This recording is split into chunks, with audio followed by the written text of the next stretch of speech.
warahmatullahi wabarakatuh. Perkenalkan, saya Lestari Mawardah dengan NIM 23401032.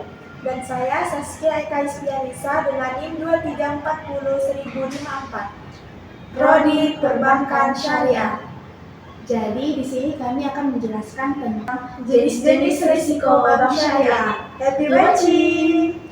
Jadi apa sih sebenarnya risiko bank syariah itu?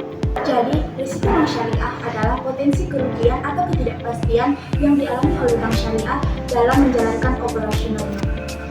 Jenis yang pertama itu ada risiko kredit.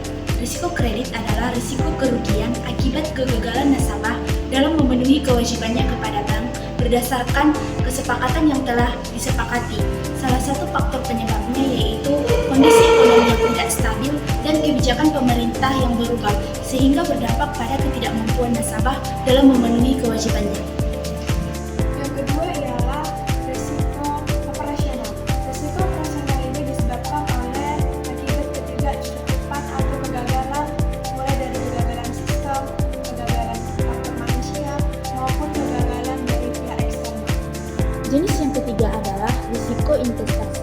Risiko investasi adalah risiko yang terjadi akibat bank ikut menanggung kerugian usaha nasabah yang dibiayai dalam pembiayaan yang berbasis bagi hasil yang menggunakan metode revenue sharing maupun menggunakan metode profit and loss sharing.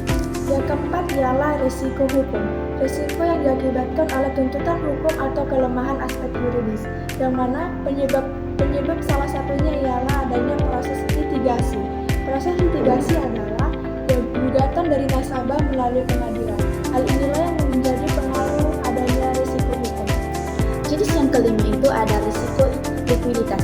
Risiko likuiditas adalah risiko yang terjadi akibat ketidakmampuan bank dalam memenuhi kewajiban yang jatuh tempo dari sumber pendanaan arus kas ataupun dari aset likuid berkualitas tinggi yang dapat diagunkan tanpa mengganggu aktivitas dan kondisi keuangan bank.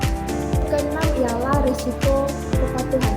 Risiko kepatuhan adalah akibat bank tidak menaati serta tidak menjalankan peraturan perundang-undangan sesuai dengan prinsip syariah, yang mana prinsip syariah sesuai dengan yang dibuat oleh Dewan Syariah Nasional, Dewan Pengawas Syariah, dan Majelis Ulama Indonesia.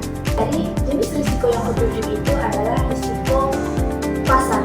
Risiko pasar adalah risiko yang terjadi pada posisi neraca dan rekening administratif akibat perubahan harga pasar, yaitu perubahan nilai dari aset yang dapat diperdagangkan ataupun disewakan. Risiko pasar terjadi karena bank mempunyai posisi seperti posisi trending book maupun posisi banking book, dan terjadi pergerakan harga pasar yang berlawanan dengan portofolio aset yang dimiliki sehingga berdampak merugikan bank.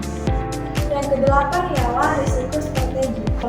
Akibat ketidakpastian dalam pengambilan keputusan secara strategis serta gagal dalam mengantisipasi perubahan lingkungan bisnis.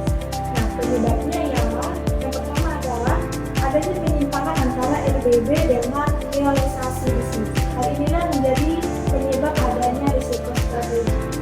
Jenis yang kesembilan itu adalah risiko imbal hasil. Risiko imbal hasil merupakan risiko yang terjadi akibat perubahan tingkat imbal hasil yang dibayarkan oleh bank kepada nasabah dana pihak ketiga atau disebut sebagai DPK karena terjadinya perubahan tingkat imbal hasil yang diterima oleh bank